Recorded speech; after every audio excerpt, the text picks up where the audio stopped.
Okay, hello po and welcome sa isa na namang video natin ngayong araw. And for today's video ay pag-uusapan po natin itong reset video ni Miss Attorney Claire. Okay, ito po ay tungkol sa hearing sa Senado na naman with Idol Raffy Tulfo. At ang pamagat po nito ay wala dapat bastusan sa Senado. Bakit? May bastos ba talaga sa Senado? At ito ay tungkol sa hearing kung saan ay inimbitahan nila yung CEO ng DMCI, si Isidro Consunji. Simulan na kagad natin itong video ni Attorney Claire at pakinggan natin kung ano itong issue ng bastusan sa Senado with Idol Raffy Tulfo. Isidro Consunji, may edad na siya. Tapos, naidlip yata.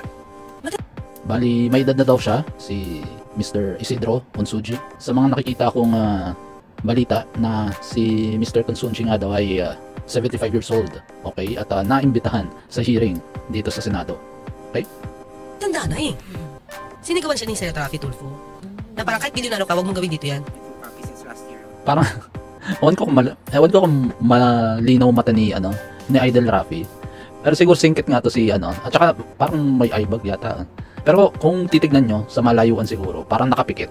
Dahil nga, alam niyo naman, singkit. Pero nakadiretso yung tingin niya eh. Nakabukas yung mata. Nakapangulumbaba, oo. Parang siguro iniisip ni, ewan ko kung malinaw mata ni Idol sa distansya ng table nila. Tapos nakapangulumbaba. Tapos singkit, baka akala niya natutulog dahil nga nakapangulumbaba. Alam mo yung galawan ni Franklin Drilon sa Senado. Let's continue. Thank you, sir. Eh no, lumingon pa eh. Sir, Ibig as sabihin gising eh. Attorney Garcia said, even assuming if there is no TR Excuse me, holding, Okay. One, hindi lang si Mr. Consunji yung binastos. Yung mga tao mismo dito sa Senado, nagsasalita itong si Attorney Agnes, hindi naman siya si Mr. Raymond Tang, and si Attorney Agnes, nagsasalita tapos bibira niya kasi sanay na eh. Wala na, sanay na si Idol eh. Yung mga hearing na yung kakausapin niya, babarahin ka, hindi siya mag-excuse me, yung mag-excuse para mag-interrupt. Wala nang pakundangan. Puputulin ka niya habang nagsasalita ka. And eto, nabastos rin. Kung tutuusin si Attorney Agnes, nag-i-explain siya, parang passionate nga magsalita si Attorney na i-depensa yung kliyente nila. Tapos nabastos. Pakinggan niyo. Ay, Thank you, Attorney. sir, as Attorney Garcia said, even assuming Ayun, there's no, if there is, Kitang-kita si Idol eh. Balik yung tingin sa area ni Consunji eh. Yung parang alam mo nang may hidden agenda. Siyempre kung papakinggan mo yung nagsasalita, tumingin ka, nakatingin na siya dun sa kay Attorney Maranan. Tapos binalik niya yung yung tingin niya kay Consunji, di ba? there is no TR Excuse me, holding. Mr. Consunji, please, huwag kayong matulog dito. Please, wala kami binibili dito. Hindi porket bilyonaryo ka, tutulugan mo kami dito. At tulad ng lagi ko nababanggit, past hearing sa Senado, nakasama si Idol Raffy, na every time na binubuksan niya yung bibig niya, na akala mo sa sobrang seryoso na mukha niya, seryoso yung lalabas sa bibig niya, na sa mga Tulfonatics kapanipaniwala. Pero pagka pinakinggan mo talaga yung at saka inanalyze mo yung sitwasyon, joke talaga. Yung alam mo yung talagang sa mga comedian sa States, yung mga actor, yung mga comedian, yung pagka nagpapatawa sila, nagpa-punchline sila, yung mga tao tumatawa, yung artista, naka-poker face. Ganun yung dating ni Idol Raffy. Na katulad dito sa sa hearing na to, parang seryoso siyang intention niya na mamahiya. Talagang yun na yung isa sa mga priority niya every hearing, yung mamahiya, hindi yung maglabas ng katotohanan, hindi yung makarinig ka ng mga impormasyon galing sa mga resource person mo. Ang priority niya ay mamahiya eh. Dito sa video ni Attorney Claire, panoorin niyo na lang, maganda yung mga points niya dito at mostly mas more on na nga kung paano gumagana yung ng judicial system. Okay? Pero dito, maglalabas lang ako, kaya madali lang din to. Para sa akin, planado na ipahiya si Mr. Consunji. Kasi kung tutuusin, ang mga tinatanong naman dito para maliwanagan sila is more on legal matters. Yung kaso, nasabi nga dito 90s pa yung kasong to, and may mga decision na rin. And ang pinag-uusapan dito is yung legal battle ng DMCI. Kung tutuusin, ang makakasagot nito, kahit na hindi pumunta dito si Mr. Consunji, masasagot at mabibigyan sila ng sagot ng mga lawyer, mga abogado ng DMCI. Hindi na kailangan pumunta dito si Mr. Consunji kung tutuusin eh. Kasi may nilabas nga rin dito si Attorney Claire, dito pakinggan natin. Yung part na tinatanong ni Jinggoy si Mr. Consunji tungkol sa legal battle ng DMCI. Okay? Pero si Mr. Consunji yung tinatanong, And pakinggan natin kung anong masasagot ni Mr. Consunji. Hindi na siya yung sa detalye partner. Oo. Tinayan eh. When did you receive this notice from the court? January 3. Did you brief the president of the MCI, Attorney Gascon? Seems that he does not know. He hasn't read the decision. Ayun no, tinatanong ni Jinggoy si Mr. Consunji tungkol sa kaso. Tinatanong ni Jinggoy bakit wala ba siyang alam dahil siyang CEO dyan sa legal battle ng DMCI. Tapos tinanong yung abogado, alam ba ng CEO? Yung alam mo yun, oo siya yung may-ari, pero hindi naman ibig sabihin na kailangan pati yung sa legal aspect ma-explain niya. Can we brief the chairman? Okay. What is now the recourse of the MCI Parang intense yung yung tingin ni Idol after this latest court resolution?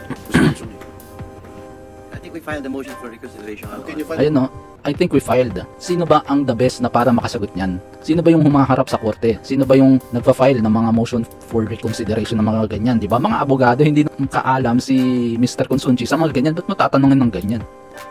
Talagang planado na gusto nilang pahiyain kahit na si Jinggoy. Ba't mo tatanungin yung mismong CEO? Siya, sa tingin ko, pag tinanong mo siya tungkol sa business, kung paano magpatakbo ng business ng DMCI, masasagot pa niya yan. Tapos tatanungin mo siya sa legal aspect ng kaso para lang mapahiya siya.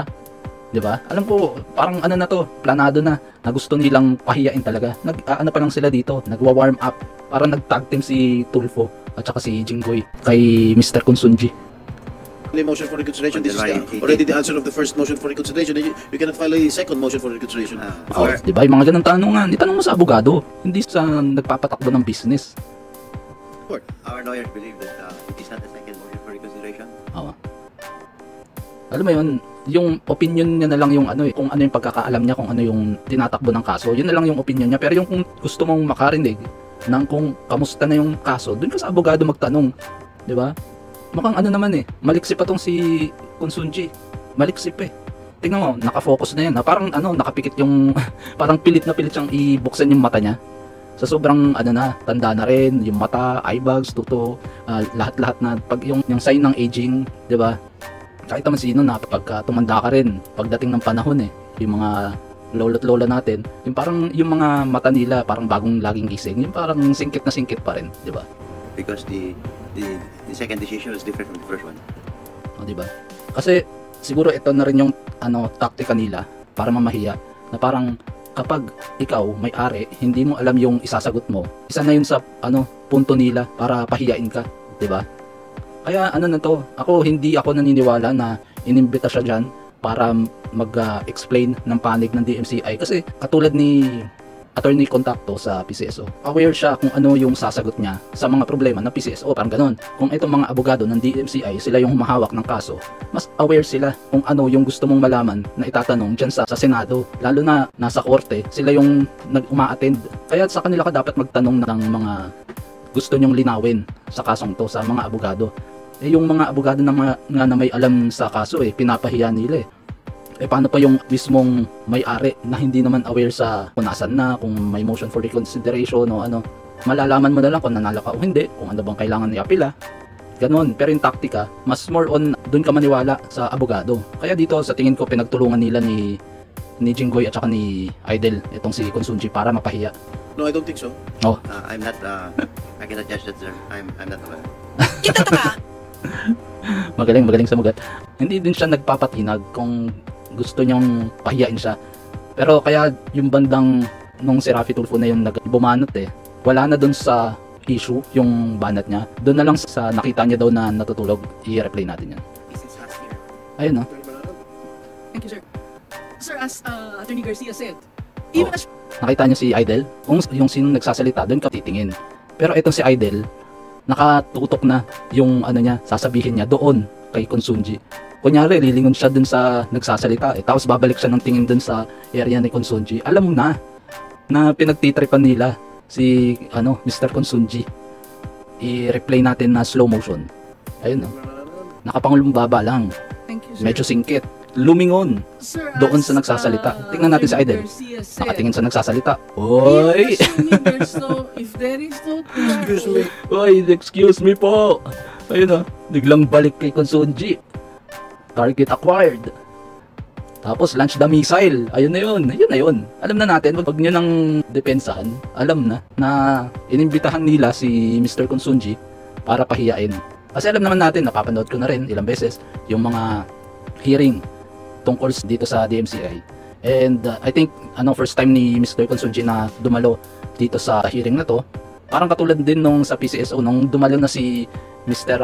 Robles sa PCSO. Doon na rin siya bumanat kung paano niya papahiyain si Mr. Robles, kasi nga ilang hearing na rin yung hindi siya umattend, and at last nung dumating naman si Robles, yun na yung pagkakataon niyang pahiyain. Well, he tried na pahiyain si Mel Robles, pero bandang huli siya rin yung napahiya. Ganon din yung ginagawa dito, yung kalakaran ng pagpapahiya ni Idol. Basang-basa na namin yan basang-basa ko na na yung galawan na ganito. Oo, aminin na natin, gustong tulungan nila yung mga workers na makakuha ng pera doon sa lupa, pero hindi nga mabawi, parang ganon, dahil nabili ng DMCI, parang ganon. Hindi ko na naalala yung sitwasyon. Gusto nilang tulungan itong mga taong nagrereklamo, pero laging tumatalon si Idol, nawala na sa issue yung pinag-uusapan para lang ipakita sa mga tao, lalo na napapanood to ng maraming tao yung mga session na ganito. Tapos nag-viral din dahil naipakita rin sa mga mainstream media yung pinagsabihan niya si Consunji ng Mr. Consunji, please, huwag kayong matulog dito. Please, wala kami binibigay dito. Hindi porket bilyonaryo ka, tutulugan mo kami. Don't do that. Pambabastos siya. pambabastos Loco stalking. Akala mo kung sinong hindi nang babastos no?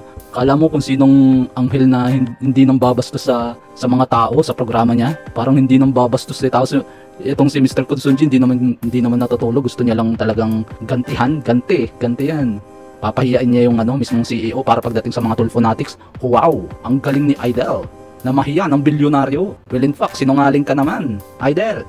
Ano ba yan? Sanayan lang yan, di ba? Yung kahit na kalmado yung hearing na to, may lalabas at lalabas na sabihin nating personality, siya rin naman ang nagkakalat. Ito lang siguro yung opinion ko.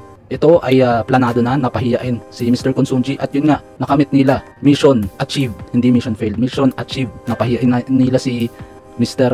Consunji, at wala naman din nangyari dito sa hearing na to, di ba? Kasi kung tutusin, talagang yung mga sagot sa mga tanong nila lawyer na kahit na hindi umattend si Mr. Consunji dyan, maliliwanagan kayo kung pakikinggan nyo. Pero yung kung motibo nyo magpahiya talaga, na-achieve nila.